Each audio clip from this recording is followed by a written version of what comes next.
Olá, mulheres! Tudo bem com vocês? Estou aqui diretamente da cidade de Bauru, nos estúdios da Brothers TV, gravando mais esse podcast para você. Podcast Elas por Elas, um podcast só delas. Sou Roberta Rodrigues, sou pedagoga, sou escritora.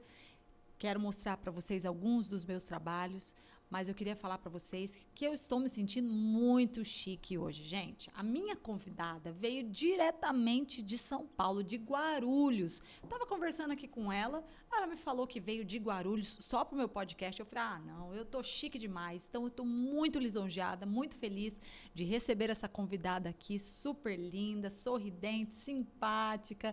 E daqui a pouco eu vou mostrar ela para vocês, tá bom? Deixa eu mostrar primeiro os meus trabalhos para vocês, alguns dos livros que eu tenho escrito. Eu escrevi esse livro que se chama Depressão Aconteceu Comigo. Eu passei 15 anos escrevendo esse livro. A pessoa que está aqui comigo deve gostar muito desse tema, deve atender pessoas que passam por esse problema. Eu estudei muito sobre depressão, passei 15 anos estudando sobre a depressão para poder escrever esse livro. Conto um pouco da minha experiência que eu tive, uma experiência de fé, lições de vida que eu aprendi através da depressão, né? A gente tem que sempre tirar lições de vida dos limões, né, que a vida traz para nós. Nós temos que fazer limonadas dos limões. Então foi isso que eu fiz. Virou um livro que tem ajudado muitas pessoas. Também tenho escrito alguns livros para ajudar crianças. Esse livro aqui se chama A Menina que Não Gostava de Ir à Escola, baseado na história da minha filhinha, que na infância teve um período aí que não gostava de ir para a escola, reclamava todo dia para acordar para ir para a escola. E ela conheceu uma criança que não podia ir para a escola de verdade. E essa criança ensinou uma grande lição de vida para ela, de como é importante ter saúde para poder ir para a escola todos os dias. Então esse livro é muito lindo também. E outro livro também, de uma história real, na verdade, A Lagarta que Sofria Bullying na Escola, contando a história de uma garotinha da minha família que estava passando por bullying, e ela me pediu para escrever esse livro para ela. E eu escrevi para ajudá-la naquele momento de bullying, mas também para ajudar outras crianças que estão passando por bullying. Nós devemos combater o bullying e também ajudar as crianças a se defenderem contra o bullying. Então, esse livro aqui é muito importante para uma criança, né, para o seu filho que está na escola, para que ele saiba defender o amiguinho contra o bullying, também se defender e se sentir especial, porque todas as crianças são especiais, não importa como elas sejam, todas elas são especiais. Nós somos especiais, né? Então nós temos que ensinar isso para os nossos filhos. Escrevi esse aqui também, A Minha Gatinha Marie, que também é uma história real. A minha filha, durante a pandemia, ela era criança na época, e ela encontrou essa gatinha jogada num terreno baldio, num lixo, e ela levou a gatinha para casa, nós cuidamos dessa gatinha, e a gatinha foi a companhia dela durante aquele período tão difícil da pandemia. E gerou uma grande amizade, um grande amor, a gatinha está conosco até hoje, e aí eu escrevi a história de como foi esse encontro da minha filhinha com a gatinha Marie. O meu último livro infantil foi esse aqui, Pedro, o Menino do Coração Nordestino, que conta a história de um menino que não é nordestino, na verdade ele é bauruense, ele é descendente de russos, não tem nada a ver com o Nordeste, mas ele desde os 5 anos de idade tem um grande amor pelo povo nordestino, pelo Nordeste, e ele é conhecido aqui na nossa cidade como Pedro do Cordel, porque ele recita cordéis, ele escreve cordéis, e ele tem uma cordelteca com mais de 3.000 cordéis aqui na cidade de Bauru, e a minha filha foi fazer uma visitação lá com a escola dela, e através dela eu conheci a família do Pedro, conheci o Pedro, a história dele, e aqui eu conto um pouco da história do Pedro, mas também conto a história do povo nordestino, dos cordéis, um pouco de tudo lá do Nordeste, e é um livro bem brasileiro, muito gostoso para ler. E o meu último lançamento não foi um livro, mas sim uma coletânea, porque aqui tem 30 histórias de 30 mulheres, mulheres fortes, mulheres corajosas, mulheres resilientes, que sofreram lutas na vida, abusos, traumas, lutos, e todas elas tiraram uma grande lição de vida de tudo isso e se transformaram. Então, Mulheres que Transformam é um livro para ajudar mulheres que precisam ser transformadas, com uma palavra de incentivo, de coragem, de fé. Então esse livro aqui é um livro muito lindo também para você, mulher, ler, tá bom? Bom, gente, então chega de história, porque, como eu falei, eu tenho uma convidada, né, super especial, e hoje aqui, o Elas por Elas, nós temos o privilégio de receber, gente, essa mulher que tem uma sensibilidade, técnica e paixão também no que ela faz. Ela é psicóloga, ela é especialista em arte-terapia, eu não sei o que é isso, ela vai contar pra gente.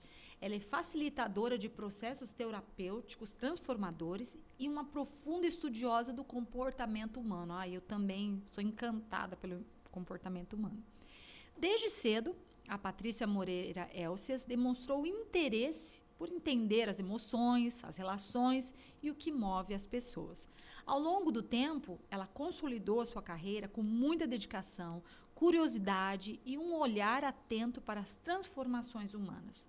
Através da graduação, de especializações e um jeito único de atender as suas clientes, ela construiu uma trajetória marcada pela excelência e pelo cuidado com o outro. A Patrícia se reinventou diversas vezes. Ela transformou desafios pessoais e profissionais em oportunidades de crescimento. São os limões da vida que eu disse para vocês. Adaptando essas abordagens, né, e criando métodos inovadores, como a cozinha terapia. Eu tô louca para saber o que é isso, que traz a cozinha como um espaço terapêutico. Olha que demais. Especialmente para crianças, trabalhando autoestima, ansiedade e autorregulação de maneira lúdica e afetiva. Que top. Seu trabalho é levar leveza para problemas complexos, seja em atendimentos com famílias, escolas, empresas ou pacientes individuais. Ela ajuda pessoas a se reconectarem com as suas histórias e enxergarem novas perspectivas e a viverem com mais clareza emocional. Mais do que tratar, a Patrícia acredita no poder de transformar. Isso é muito lindo. Ela não apenas escuta, ela acolhe, constrói caminhos e deixa um impacto que vai além da consulta. Hoje, gente, ela vai compartilhar aqui com a gente um pouco dessa história, das suas técnicas, dos seus aprendizados e da importância de cuidar da saúde mental para criar uma sociedade mais consciente e saudável. Certo, Patrícia? Certíssimo, Então, estou lisonjeada. Que bom, seja muito bem-vinda aqui ao nosso podcast. Agradeço, Roberta, é um prazer enorme estar aqui com vocês, aqui. E gostaria mesmo de abrir esse leque aí, né, das possibilidades. Vou tomar a tua palavra que tu falou, né, de limões. Eu costumo dizer que a gente não faz mais limonada. Eu gosto muito de fazer torta de limão. Melhor entendeu? ainda. A gente vai sempre elevando o nível. É verdade. Porque a ideia é a gente se desenvolver. Com certeza. E se desenvolver para melhor. Né? Eu costumo trazer para os meus pacientes e para aqueles que cruzam meu caminho de alguma maneira, que a gente tem que pensar o seguinte: a ideia, muitas vezes, de você cuidar de si mesmo é sempre um lugar assim que foi nos vendido, né, como um lugar egoísta. Verdade. E não é verdade. Não. Cuidar de si mesmo é essencial. É a primeira coisa, né? Primeira coisa. Então, assim, eu sempre parto desse pressuposto. Por quê? Porque quando você cuida de você, quando você está bem, você vai poder cuidar melhor do outro. Exatamente. Né? Eu faço um exercício com os meus pacientes, que eu brinco com eles assim, a grande maioria das pessoas que hoje a gente tem contato, e aquelas que não têm, eu ilustro, né? Já viajaram de avião? Isso, eu estava pensando nisso, eu já até sei o que você vai falar. E quando a gente, né, o processo de quando você entra no avião, e muitas vezes a gente nem presta mais atenção. Sim. Quando, né, os comissários ali vão dando as instruções, falam das faixas e tal, e chega num dado momento que ele fala assim, em caso de despressurização, máscaras de oxigênio cairão. E o que a gente tem que fazer? Né? E por que a gente tem que fazer isso? Né? Então, assim, a gente coloca a máscara primeiro na gente. Porque se a gente não estiver bem, se você ficar desacordada, né? Você não auxilia ninguém. E na vida não é diferente. Verdade. Então, com essa perspectiva, eu tento desconstruir, e às vezes, né, faço esse processo com as pessoas, de que autocuidado é egoísmo. É verdade. E nunca é. Porque é uma necessidade. Quanto melhor você estiver com você, melhor você vai estar com o outro, melhor você vai estar com o mundo. Com certeza. Né? E não dá para a gente pensar num mundo que não tenham pessoas melhores, sabe? E hoje a gente precisa cada vez mais, eu falo que é um processo imperativo. Você precisa de pessoas que tenham esse autoconhecimento, esse autocuidado, para que elas estejam capacitadas para cuidar melhor das pessoas. Nossa. Então, esse é o viés, vamos dizer assim, é por onde eu começo a minha trajetória. Que top. Né? De entender que quanto melhor eu estou, melhor eu estou para o outro. Muito bom. Né? E voltando, então, lá desde o início, Como que você se tornou uma psicóloga? Eu preciso saber, né? Você sempre quis ser uma psicóloga. Como que começou sua trajetória? Nossa, a gente vai para uma história mais remota, viu, Renata? Porque, assim, eu tenho um irmão que ele tem uma deficiência auditiva através de uma doença que ele teve na infância. E como eu venho de uma família muito simples, né, a gente não tinha ali condições nem de diagnóstico. Então, o meu irmão, ele teve esse problema, né? Ele se desenvolveu na primeira infância normalmente, ele andou, falou, e ele possivelmente, eu acredito, né, porque como eu sou da área da saúde, a gente já tem ali um aporte, né, que ele deve ter tido alguma meningite, ou algo nesse sentido, que agravou-se muito pela falta de recursos na época. Ninguém soube. E aí não souberam ali manejar, e ele acabou tendo um comprometimento da audição. Total? Muito sério. Na época, era praticamente total. Uau. Mas aí é que entra, né, a minha grande inspiradora. E eu vou falar com muito cuidado para não me emocionar, tá bom? Tá Porque bom. eu sou um pouco chorona. Me emociona também, né? Da minha mãe. E a minha mãe foi a pessoa que tomou frente, né, para poder cuidar do meu irmão quando foi diagnosticado que ele tinha perdido, né, grande parte da audição. Então ele perdeu com tudo isso a fala, todos os manejos. Ele ficou muito tempo sem andar. Então ele demorou para voltar a andar. Ele era pequenininho. Né? Ele tinha, eu acredito, porque a diferença entre eu e ele é mais ou menos uns 11 meses. Então ele tinha, eu acho que uns 2, 3 aninhos. Nossa, era pequenininho. Né? Uns 3 aninhos. Então, bem quando ele estava aprendendo a falar. Exatamente. E aí, onde que entra a minha escolha da minha profissão, né? Quando a gente maiorzinho, assim, e eu sou de uma família grande, né? Somos em 5 irmãos. Ai, que legal. E a minha mãe é aquela pessoa que foi maravilhosa, né? Eu a perdi em 2019 por um AVC. Mas ela, super jovem, viu? 54 anos. Por isso que eu falo que a gente precisa cuidar muito da saúde inesperadamente. Mas um dia eu te conto essa história. Tá bom.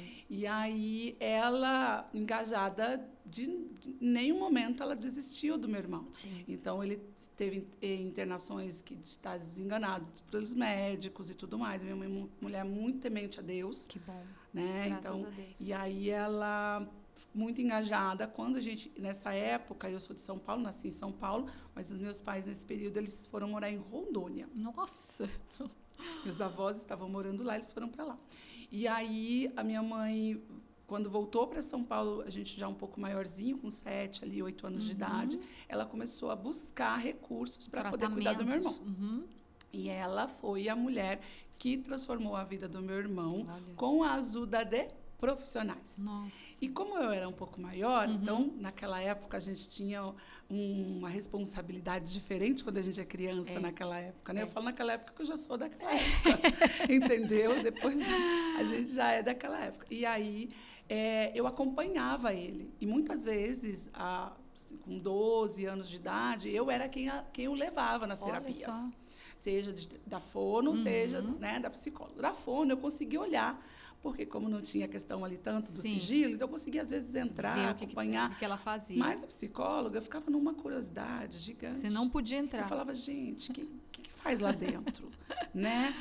Mas, assim, o que me despertou, para ser bem sincera, foi a melhora dele. Olha só. Foi a evolução dele. Hoje, meu irmão é um homem extremamente forte. Que bom. Fala, se comunica, ele fala em Deus. Libras também, né? Porque ele acabou entrando na comunidade aí do surdo-mudo, né? E aí ele... Mas ele emite evoluiu. sons. Não, ele conversa, ele fala. E foi através das terapias. Olha só. Né? Mas mais do que a fala, como ele não conseguia muito falar, ele não conseguia se comunicar quando criança, então ele tinha as emoções muito alteradas. Sim, sim. Então ele era muito nervoso. E aí, quando a gente foi vendo a melhora dele, o desenvolvimento dele, assim, a evolução dele, mas era gigante. Uau. Muito grande. Assim, só quem acompanhou de perto que pode testificar isso, sabe? Testemunhar isso. Foi testemunha disso. E aí, o Luiz, que é o meu irmão, né? Ele teve uma mudança muito grande de comportamento. Nossa. Ele ainda foi até a adolescência, até um pouco da fase adulta, mais explosivo, mais assim, mas ele foi tratando.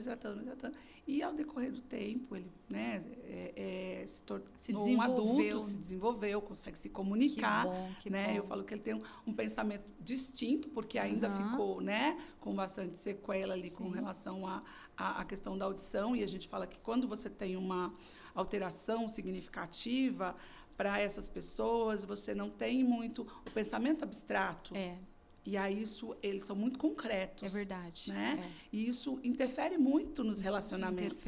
Porque quando você fala para a pessoa, não, você imagina se... Ele não consegue fazer isso com uma dinâmica igual. Isso depende da audição. Exatamente. Olha só, é um componente ali que a audição e a fala junto favorece as nossas interpretações. Então, às vezes, como eu interpreto o mundo, depende de como eu vejo, de como eu ouço, de como eu falo esse mundo, de como eu toco ele. É verdade. Né? Então, os sentidos, isso pesa bastante. E como ele teve esse, né, melhora, assim, eu fiquei fascinada ali, né, quando pré-adolescente e tudo mais. Mas a psicologia não foi o meu primeiro caminho, tá? Eu fui pro administrativo antes, fiz faculdade de administração inicialmente. Não tinha nada Foi um grande desafio, mas eu pulsava, sabe? Pulsava em mim. Eu tinha esse convite, eu tinha esse desejo muito grande. Mas as pessoas, elas vamos dizer assim, às vezes não te dão a fé que Deus te dá. Sim, é verdade. Né? Deus fala vai, e você fica, será? E a gente fica, e mesmo o meio, né, há 20 anos atrás, 30 anos atrás, falar de psicologia, era difícil. Tinha um tabu muito grande.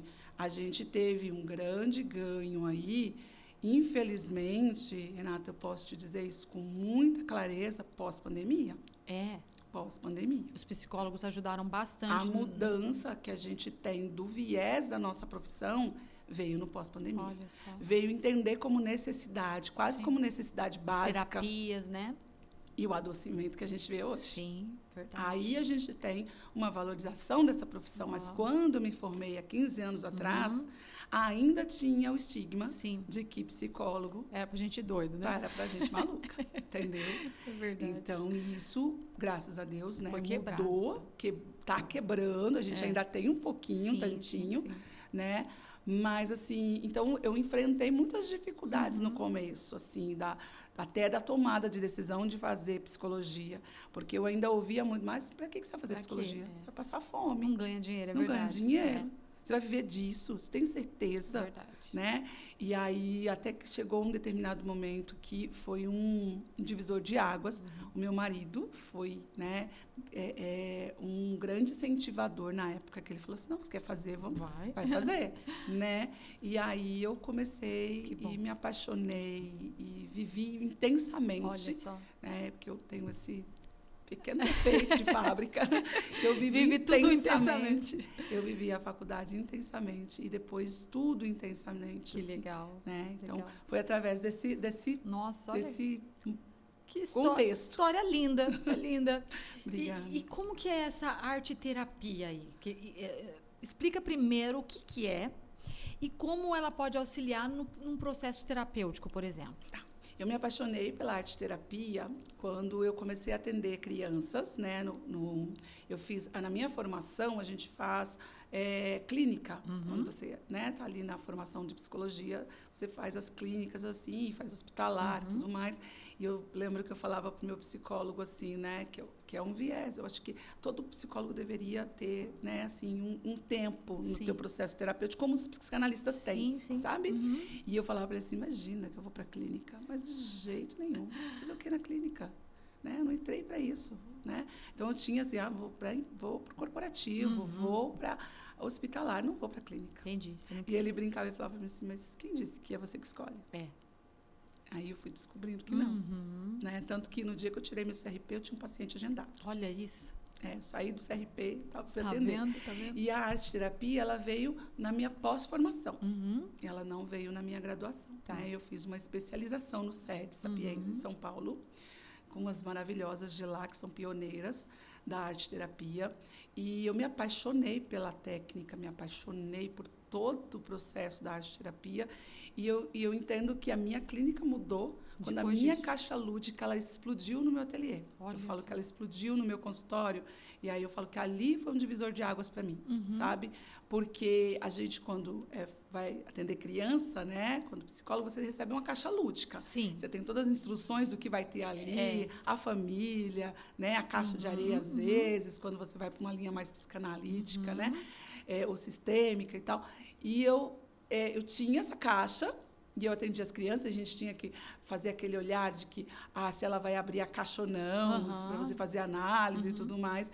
E eu comecei em sala pequenininha, eu atendia, né, em sublocação, né, já atendi em vários lugares assim, que eu falava assim, meu Deus do céu, tenho que me organizar aqui, né? Então, eu lembro que um dos primeiros espaços que eu atendi na minha pós-formação era dentro de um consultório de dentista. Então, eu tinha uma sala, né, que eu dividia ali com ela, e aquele barulhinho ali do dentista, sabe? A pessoa. Aí eu tinha que reinventar. Olha só, eu já não ia conseguir me concentrar, porque eu tenho pavor daquele barulhinho. Então, e aí era uma coisa que eu falava assim, eu vou fazer um processo aqui junto, né, para tirar o medo aí do dentista. É verdade. Mas aí, quando essa caixa ela explodiu, eu falo que ela explodiu por quê? Porque eu não tinha um espaço físico que acomodasse. Entendi. Né, toda essa dinâmica que a gente acaba aprendendo na faculdade. Sim, sim. Né? Eu tinha que colocar ali dentro do na que sua realidade. Era a minha realidade. E aí eu lembro que eu tinha uma estante mais um pouquinho parecida com a sua aqui. E eu comecei a colocar todos os brinquedos, fui tirando da caixa, tirando da caixa. E aí as crianças, elas tinham uma resposta simbólica maravilhosa, porque elas interagiam muito mais. Sim. Elas ficavam menos receosas. Ficavam mais à vontade. Elas ficavam mais à vontade. E aí eu fui buscar o que poderia me dar um embasamento para eu poder trabalhar com esse tipo de material. Sim. E aí eu descobri a arte-terapia, fui fazer, né?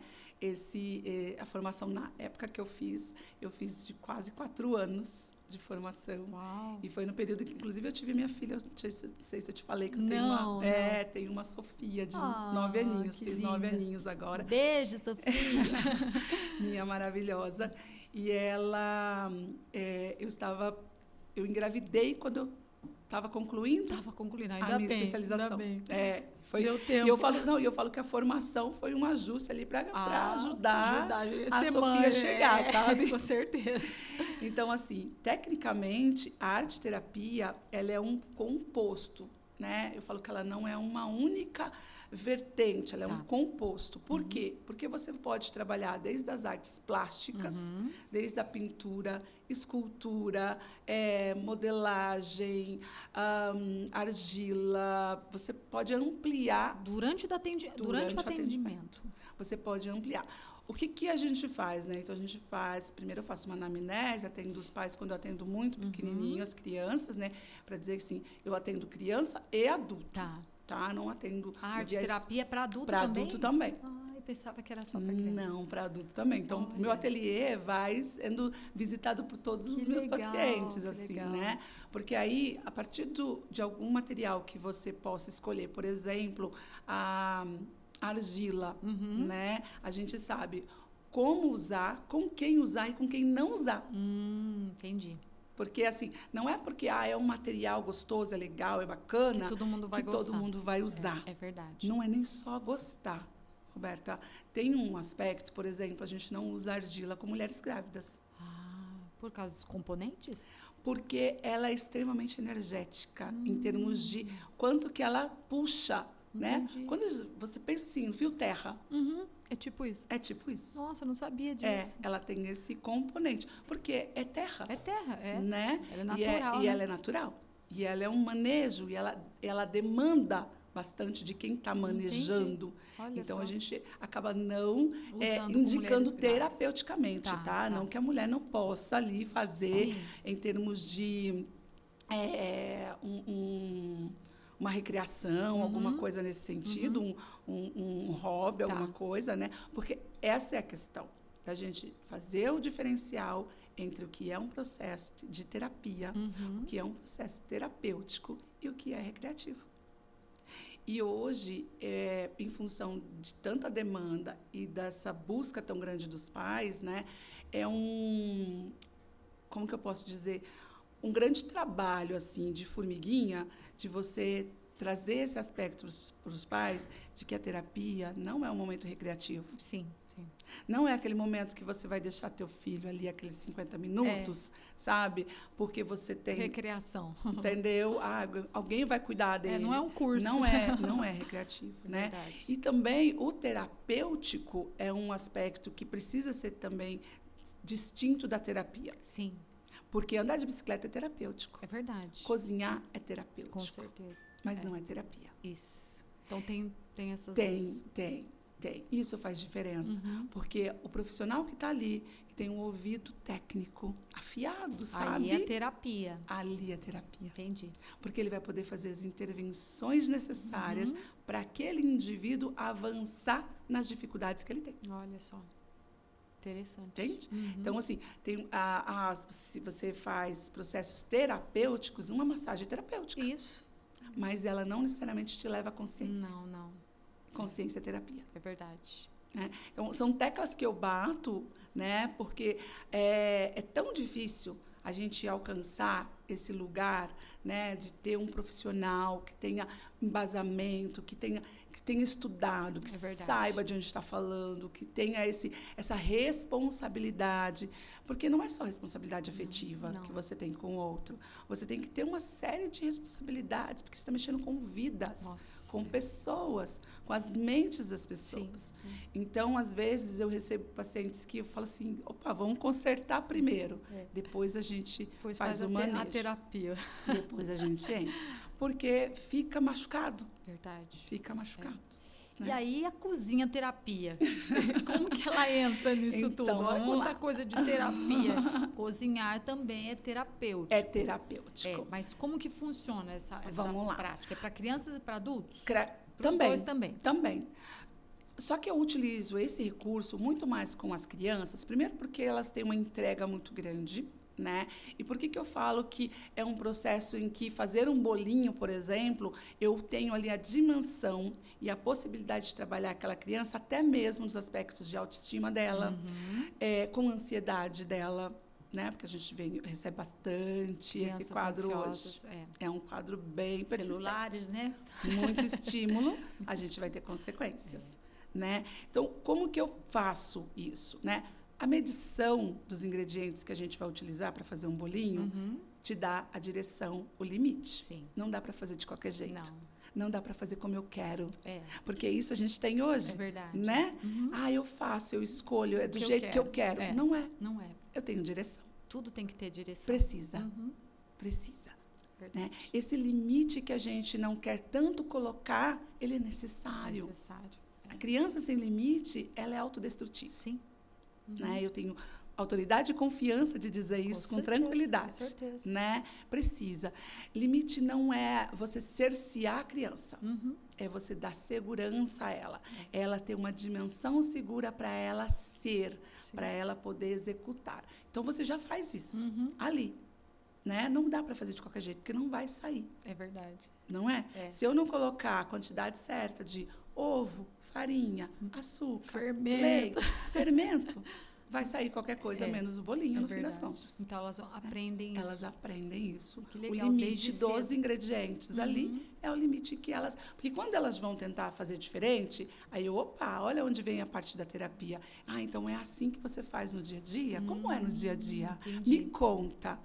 Aí elas contam. Aí elas contam e a gente intervém. Entendi. Né? Porque também fazendo o bolo com você ali, elas se sentem à vontade para te contar. Né? E às vezes nem precisa contar. Porque só a maneira como ela está ali, né?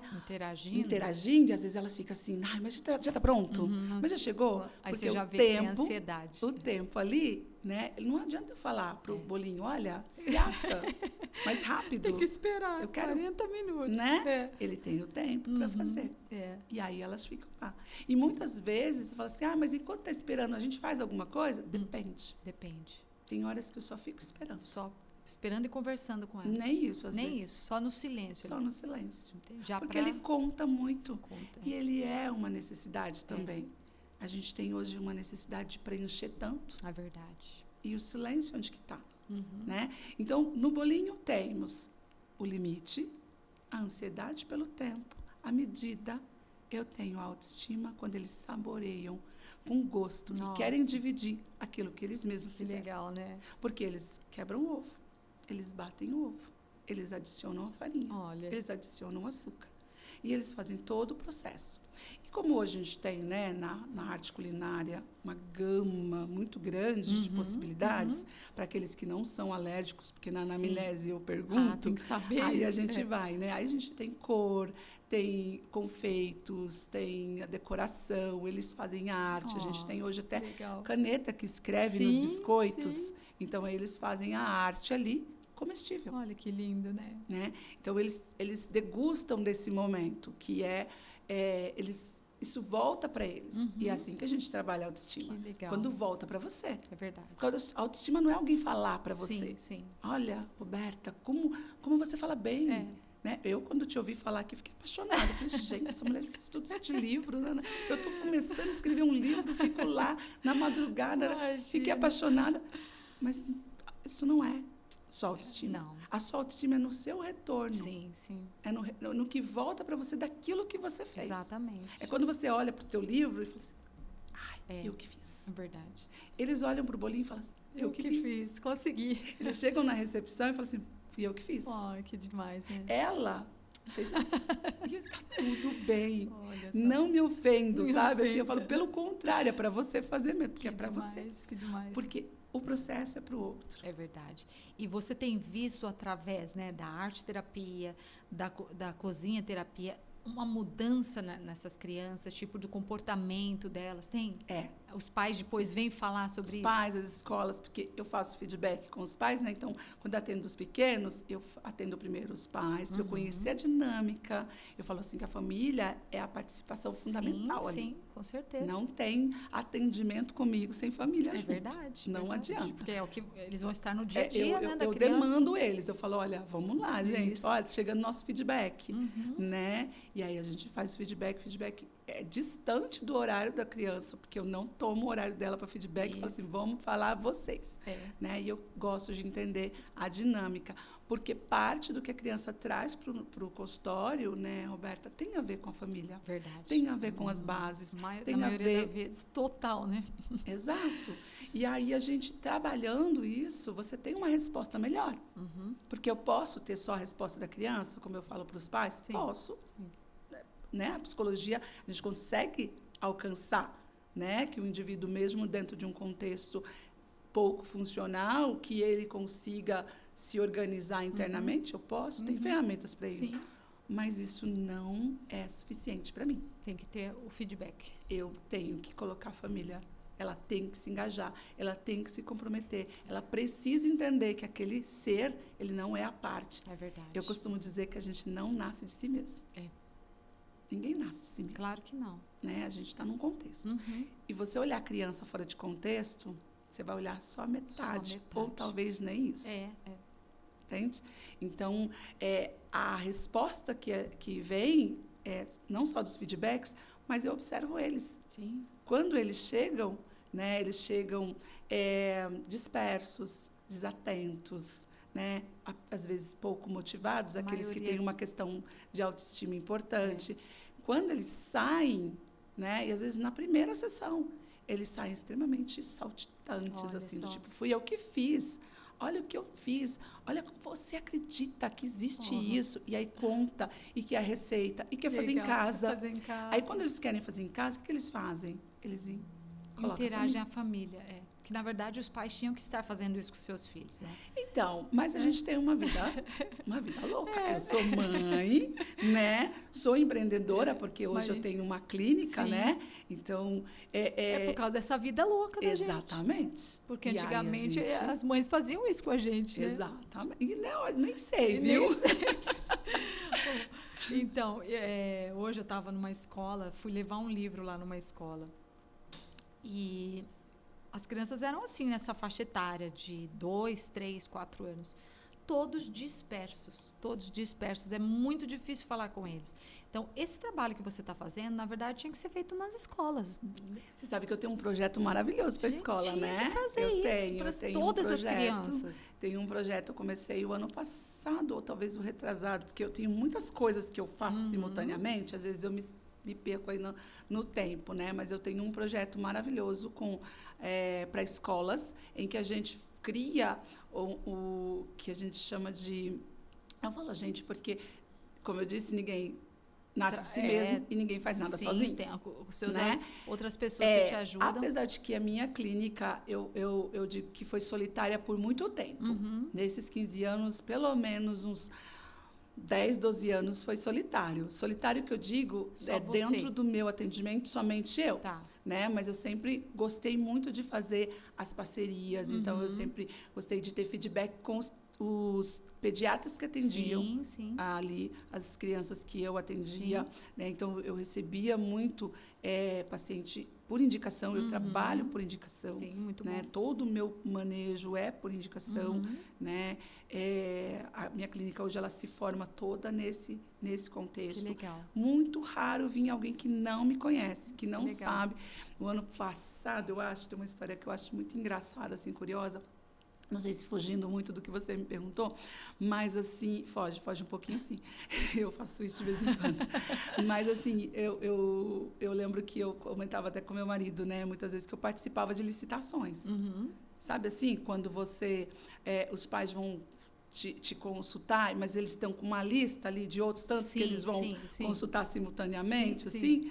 Aí eu falava, gente, tô participando de licitações. Lista, né? Eu falava assim, aí eu brincava com ele, venci mais uma licitação. Quando o paciente falava, não, vou fazer com você. Eu te escolhi. Aí eu falei, gente do céu, eu falei assim, eu não sei o quanto que isso é aterrorizante de um tanto, né? Ou o quanto que é realmente mas necessário. Mas por indicação é muito melhor. Né? E aí eu lembro que eu tive mais de uma vez, inclusive, essa experiência de vir uma mãe muito querida, assim, e ela falava assim, olha, eu tinha que vir com você. Porque eu no grupo da escola tinha lá teu nome. A mãe do amiguinho tinha lá teu nome. A pediatra falou de você. Aí eu não tive muita saída.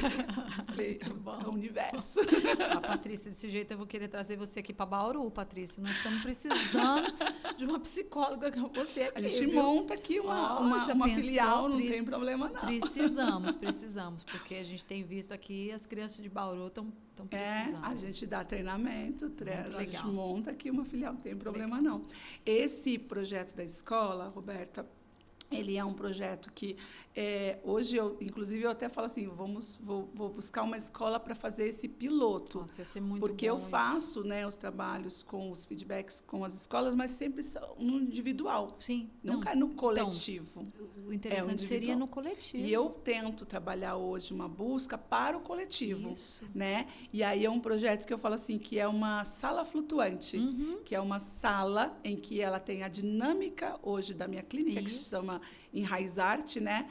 É uma sala da Enraizarte dentro da escola. Que legal. Nossa, ia ser muito bom. Sabe assim? Diferente de você só trabalhar a criança, quando vem indicação do tipo, olha, tem uma indicação para você fazer uma avaliação, ou essa criança, ela é tirada daquele meio para poder fazer o trabalho terapêutico. Porque é legal ver como ela se comporta ali dentro, e né? aí junto a com os ideia amiguinhos. É levar para dentro da escola.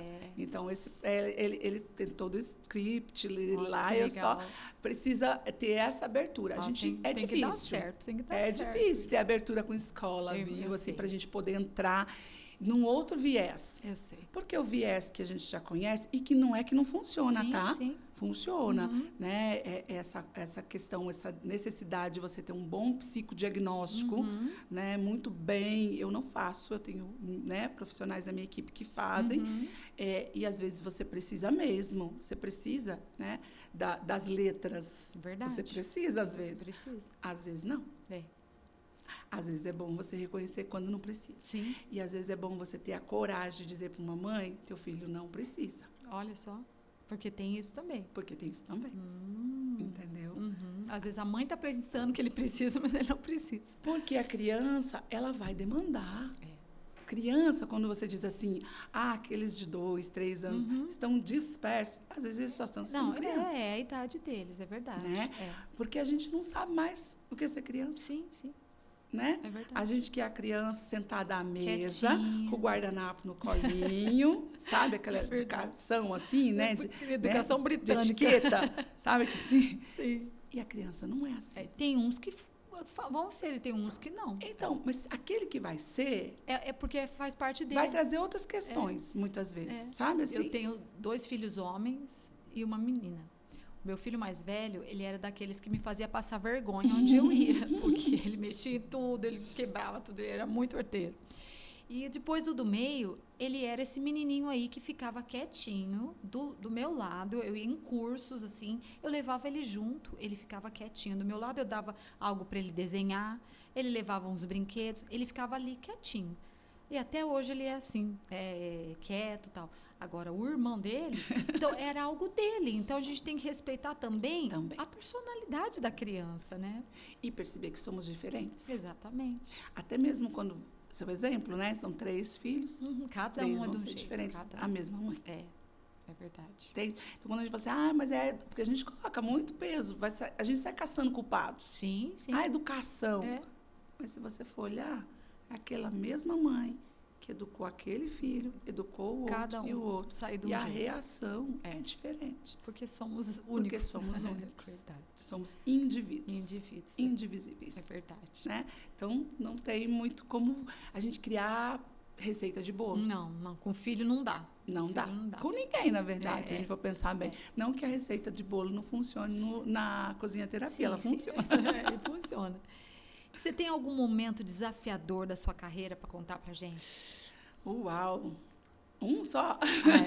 Um só, porque eu imagino que tenha muitos, mas não dá tempo, senão a gente contaria aí 2, 3 horas conversando. Pelo menos um. Conta aí pra gente, um momento que te marcou. Eu acho que a pandemia marcou a todos nós. Sim. A pandemia, ela foi um divisor de águas. E na psicologia, e no atendimento clínico presencial, ela foi, sim, não tem, como eu dizer para você, que não teve mudança. A mudança é muito significativa. Então, foi um grande desafio. E eu sou uma pessoa muito responsável naquilo que eu entrego para os meus pacientes, sabe? Para as pessoas que eu estou ali trabalhando. E um pouco metódica também, né? Eu acho que por ser uma boa virginiana, e eu digo que eu sou uma virginiana falsa, viu? Mas, na pandemia, todos os meus atendimentos eram presenciais até a pandemia, eu tinha alguns online, quando já eram meus pacientes e que estavam em outro país. Depois virou tudo online, né? E depois foi tudo para online. Tudo online. E aí o meu maior desafio, não sei se é bem nesse viés da sua pergunta, mas se não for, você me corrija, por favor, foi como adequar-me. Entendi. Como adequar a clínica, como não deixar essas pessoas que estavam ali, que eu estava acompanhando, à mercê daquela situação da pandemia. Sim. Né? Porque foi uma coisa para todos nós. Todo mundo estava precisando de psicólogo, todo né? Todo mundo estava precisando de tudo. A minha filha arrumou uma gatinha. Não, eu tive já 2 bichinhos em casa nessa brincadeira. Mas, assim, primeiro eu quis pensar, e aí eu fui entendendo, estruturando para quem eu já atendia. Mas eu digo para você que praticamente dobrou. Nossa. Os meus atendimentos. Olha só. Nesse período. Do tipo, de eu entrar às 8 da manhã, e hoje não é muito diferente às vezes, tá? Mas começar às 8 da manhã terminar às 9 da noite. De tanto que as pessoas estavam se sentindo solitárias. Não só isso, porque começou, você tá em casa, você não tem todos os estímulos e as distrações ali, as coisas começaram a aparecer. Sim. Né? Aquelas pessoas que nunca moraram juntas estavam morando. Porque, não é? Não tinha essa situação? Isso mesmo. Né? Você fala assim, mas eu já morava junto. Sim, mas um chegava de noite, saía. Você nem se encontrava. Ficaram 24 horas. Aí, de repente, você está 24 horas com um ser humano que você morava meia hora. Com os filhos. Os filhos, né? Aula online. Nossa, então, foi difícil. Foi um grande desafio. Mas eu falo que Deus, ele me vale em todas as coisas. Que bom. Ele nunca me desamparou em nenhuma das minhas motivações, ações, entregas, ele sempre me deu direção. Que bom. Mesmo eu não tão consciente, ele sempre me deu direção. Graças a Deus. Falo que hoje tem um pouquinho mais de consciência, sabe? Mas eu lembro que quando aconteceu tudo assim, eu falei, bom, o que eu vou fazer com as minhas crianças? Nossa. Como é que eu levo um ateliê para casa de uma mãe? Que às vezes assim a gente não tem nem um macarrão. Trabalhando com isso. Nem um macarrão lá de parafuso, Sim. que é o que as escolas pediam pra gente, né? Porque eu enfrentei aula online também, né? E eu falava assim, eu lembro que eu falava para a professora, teacher, você esquece. Não tem isso, não. Não tem isso aqui. Né? E olha que eu tinha um ateliê dentro de casa, tá? E aí eu montei kits. Entendi. Para as crianças, eu ia pessoalmente, deixava nas portarias, eu higienizava tudo para deixar com eles, para que a mãe tivesse o menor trabalho possível. Entendi. Porque um dos enfrentamentos que a gente tem, num aspecto, principalmente em terapias, de modo geral, é o primeiro corte. É o primeiro corte quando está tudo indo bem. Ah, mas está tudo ótimo. É o primeiro corte. Entendi. Quando não está nada indo bem, é o primeiro corte. Ah, não, mas agora eu estou em casa, não tem lugar para fazer, o desemprego que está altíssimo, é o primeiro corte. Entende? É verdade. E aí as outras coisas vão em seguida.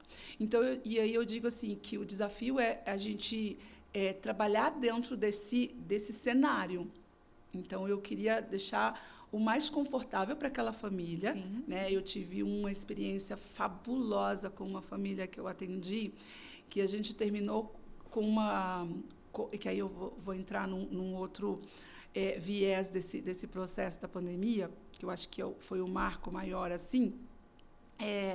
A gente terminou o processo deles compondo uma música. Ah, que legal. Eles fizeram uma música, eles compuseram uma música. Olha, que lindo. E eles participaram. Então, foi assim, lindo, lindo, em que todos os membros da família ali interagiram. Eles fizeram uma música tipo de agradecimento? Eles fizeram uma música deles, contando o processo. Olha só. E veio, né? O agradecimento vem. Eu falo lindo. sempre vem, né? Eu acho que essa é a nossa...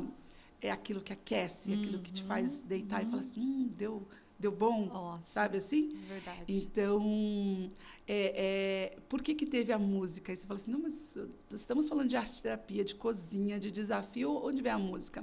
Né? Com esse processo da pandemia, eu já estava inquieta pré-pandemia já, tá? Porque eu sou uma pessoa inquieta pela minha natureza. Então, eu já estava ali inquieta, você vê que as minhas mãos não param. Pensando já como é que eu ia manejar algumas questões ali. Né? Eu queria mais o coletivo, eu queria criar os grupos dos adolescentes lá da clínica. Né? Veio a pandemia, nada de presencial. Nossa. Eu falei, como é que eu vou fazer isso? Esse foi um grande desafio mesmo. Como é que eu vou fazer? E aí, o que eu fiz? Nos meus atendimentos online, eu comecei a trazer, a partir da demanda das pessoas, outros colegas para os atendimentos. Que top. A Enraizarte, né, que é a minha clínica hoje, nasce assim. Nossa, que lindo. Porque aí eu estava lá com um grupo de pessoas que eu comecei a associar. Tem esse sintoma, tem esse, mas é parecido.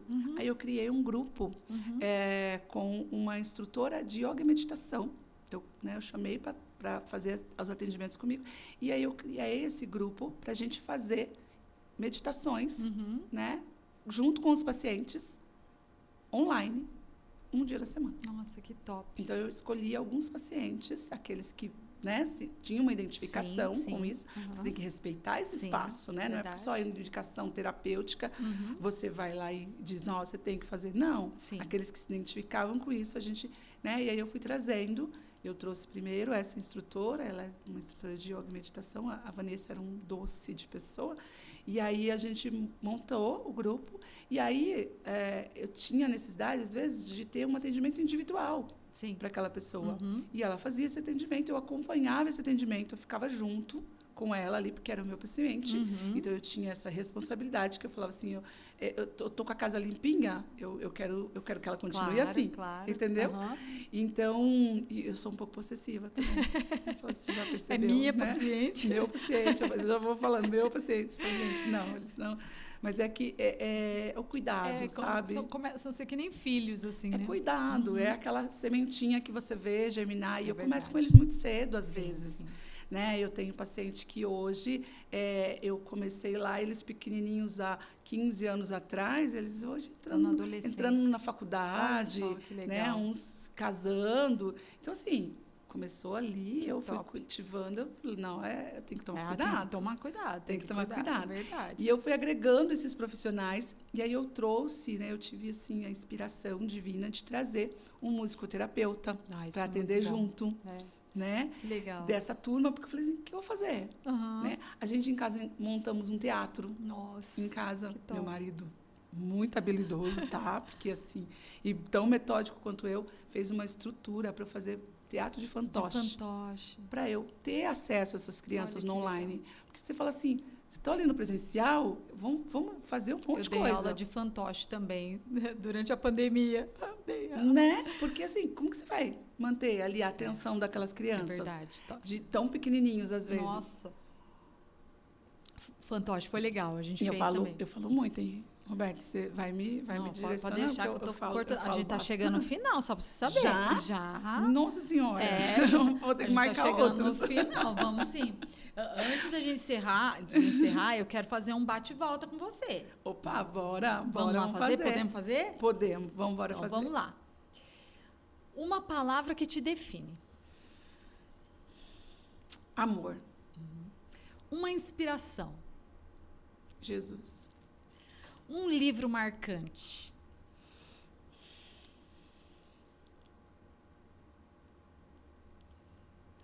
São muitos, mas eu tenho um. O Cavaleiro Preso na Armadura. Olha que interessante. Uma ferramenta terapêutica indispensável. Bolinhos. Isso aí eu queria também. Bolinhos, biscoitos. Uma cor que te representa. Além do amarelo? Você ficou linda de amarelo. Obrigada. Mais o branco. Branco, eu também gosto. Falta de branco hoje. O maior desafio de um terapeuta? Manter-se sã. A mente, né? Mente sã, corpo são, né?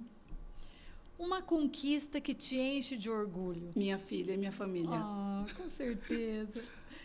E, Patrícia, para a gente terminar, que conselho você daria para quem se sente perdido emocionalmente? A primeira coisa é parar e respirar e pedir ajuda. Isso não é sinal de fraqueza, sabe?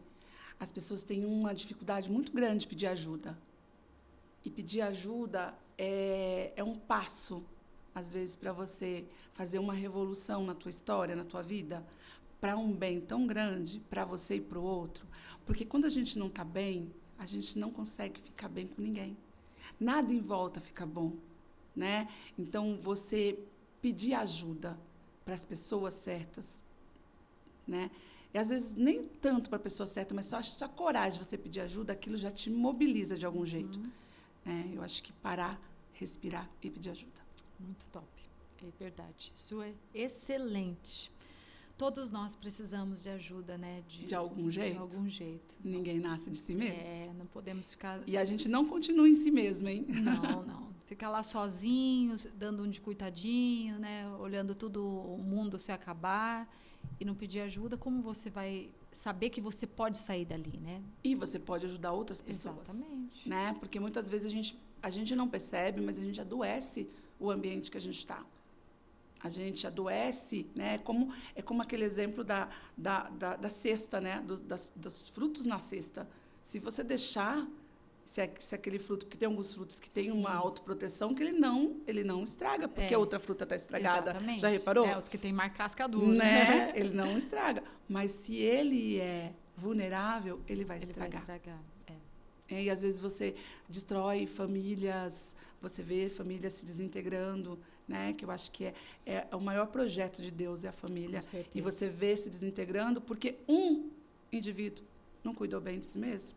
É triste. É triste. Sabe? Então, é tão necessário, é tão imperativo, isso é tão importante. Eu acho que quando a pessoa ela se dá conta de que ela precisa. E a gente está sempre se reinventando. Eu não sou perfeita. Não. Ninguém é perfeito.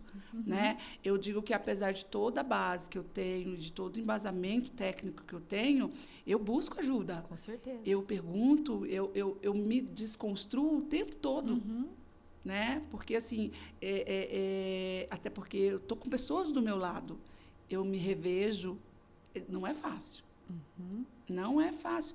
Mas eu costumo dizer uma coisa recente, Roberta, que a vida não é sobre ser fácil as coisas. Não. Só você olhar em volta. Um nascimento não é uma coisa fácil. Não, é um milagre. Simples, né? A gente fica buscando facilidades, né? Eu brinco com os meus pacientes que eu falo assim, tá aí a Chapeuzinho para mostrar para a gente a experiência do atalho, que é ruim. Né? Tem atalho. É verdade. É difícil. O atalho dá errado. É difícil mesmo, mas é bom ser difícil. Porque é difícil que você vai crescer, é difícil que você vai quebrar paradigmas. É difícil. É verdade. Agora a gente fica buscando facilidades. Facilidade vai te trazer o quê? Vai te trazer aquela coisa, aquela casca, aquele negócio que não tem nem essência muitas vezes. Então é difícil sim. É difícil. É você entender que é difícil e bora com difícil mesmo. Vamos pegar os limões e fazer uma torta de limão. Porque no bem ateliê docinha. a gente cozinha. Ó, devia ter trazido uma torta de limão para mim hoje. Verdade. Ó, e eu fiquei devendo. Para a próxima, hein? Para a próxima. Já pensou? Quem sabe a gente vai fazer na torta aqui assim, ó. Não é difícil, uma coisa gelada dá para fazer. Dá para fazer. Né? Dá para fazer. Dá para fazer um mundo de coisas. É verdade. Né? Mas quando você tem não só boa intenção, porque a gente fala que tá cheio, né? Não, mas quando você tem um direcionamento, né? O nosso bispo diz que é fazer a coisa certa do jeito certo. É isso aí. Quando você faz a coisa certa, do jeito certo, não tem como dar errado. Porque tem gente que faz a coisa certa do jeito errado. E aí vai dar ruim. Então, quando você faz, né? Um beijo, Bispo Bruno. Mas quando você faz a coisa certa do jeito certo, só pode dar certo. É verdade. Só pode dar bom. Né? Vai sair uma boa torta de limão, vai sair um bom cupcake, vai sair um bom bolinho. É verdade. Um bom biscoitinho. É verdade. Tudo sai. E assim a gente tem que fazer na vida, né? Tendo entrega, tendo amor, tendo verdade naquilo que você está fazendo. Com certeza. E esse é um grande desafio, tá? É um confronto. Porque, às vezes, quando você quer algo excelente e as pessoas elas querem algo mediano, você nem sempre é convidada para um podcast como esse, por exemplo, sabe assim? Porque as pessoas ficam no raso. Não querem o profundo. É verdade. E a gente precisa disso. Eu quero sempre algo mais, melhor, algo mais, né? Crescer sempre, né? A gente tem que buscar o nosso crescimento todo dia. Sim. Eu sempre oro a Deus e eu peço assim, me ensina a viver. Me ensina a viver cada dia, ser uma pessoa melhor, para que eu possa ser uma ponte entre as pessoas e o Senhor, né? Então, eu sempre estou lutando para isso, para aprender a cada dia me tornar uma pessoa melhor. E só Deus para nos ensinar a viver, né? Sem dúvida. Porque a gente está sempre ali batendo a cabeça, né? Mas ele é um pai carinhoso, misericordioso, que nos ensina, né? Um pai amoroso, igual a gente, muito mais do que a gente faz para os nossos filhos. A gente tem paciência de ensinar os filhos, quanto mais Deus, né? Exatamente. Mas eu agradeço a Deus pela oportunidade que eu tive hoje de conhecer uma pessoa tão linda como você, uma pessoa assim tão cheia de vida, cheia de Deus, né? Obrigada. E foi um prazer enorme, eu me senti muito lisonjeada de você ter vindo de tão longe para participar desse podcast. Eu tenho certeza que esse podcast vai alcançar muitas vidas, vai chegar aí em muitas mulheres que estão precisando de ajuda, que estão se sentindo emocionalmente tristes ou emocionalmente abaladas, passando por algum problema, que precisa da ajuda aqui de uma profissional como a Patrícia, ou o seu filho, né, como a Patrícia tem essa experiência tão grande com crianças. Procura a Patrícia. Nós vamos deixar, viu, o seu contato aqui na descrição desse vídeo para as pessoas entrarem em contato com você. Lá tem Instagram também. Tem. Não, Instagram não, como chama? WhatsApp. Tem. Tipo, quando entrar no seu Instagram, tem como acessar seu WhatsApp. Tá tem como acessar meu WhatsApp. Nós vamos deixar seu Instagram para as pessoas te seguirem e entrarem em contato. Tá Fico bom? lisonjeada. Te agradeço demais pelo carinho, pela recepção. Eu que agradeço. Né? E é muito bom poder ter esse espaço. Com Que lindo! certeza. Eu acompanhei vocês Que depois, bom, né, que bom. que a gente se conheceu aí. E é lindo de ver, Que assim, né? Falar com mulheres é um lugar muito especial. Ah, muito, muito. né? É verdade. Então, eu fico É, lisonjeada. é uma missão aí que Deus colocou nas nossas mãos, né? E nós temos ajudado essas mulheres a mostrarem sobre elas, mostrarem o que elas são, o que elas fazem, mas também levar uma palavra para outras mulheres que estão ali do outro lado, né? Esse é o nosso maior intuito, é que mulheres como nós possam ser tocadas pelo que vocês fazem, né? Então, eu agradeço mais uma vez pela sua presença e que Deus te abençoe grandemente, que Ele continue te usando muito, muito mais do que Ele já tem te usado para abençoar vidas como você tem feito. Tá Agradeço, bom? muito obrigada. Leva meu abraço lá para sua filhinha, para todo mundo lá, para o pessoal da Enraizarte que vão nos assistir, tá bom? E tenha uma boa viagem de volta aí. Muito obrigada. Um beijo para você. Um muito beijo. obrigada. Deus querida. abençoe. Amém. Meninas, que episódio lindo, não foi? Foi demais esse episódio. Foi muito gostoso saber um pouquinho mais por trás dessa profissional, né? A Patrícia não é só uma profissional aí da psicologia, mas essa pessoa tão linda que vocês viram, tão cheia de vida, tão cheia de amor, de dedicação para as outras pessoas. Então, se você gostou desse podcast, compartilha aí para todo mundo, tá bom? E aqui no nosso podcast nós sempre trazemos mulheres assim, mulheres especiais, mulheres inspiradoras, mulheres fortes, resilientes, para trazer uma mensagem de incentivo, uma mensagem de esperança, um ensinamento aí para você, tá bom? Beijo no coração, fica com Deus e até o nosso próximo podcast, Elas por Elas, um podcast só delas. Até mais! Tchau, tchau!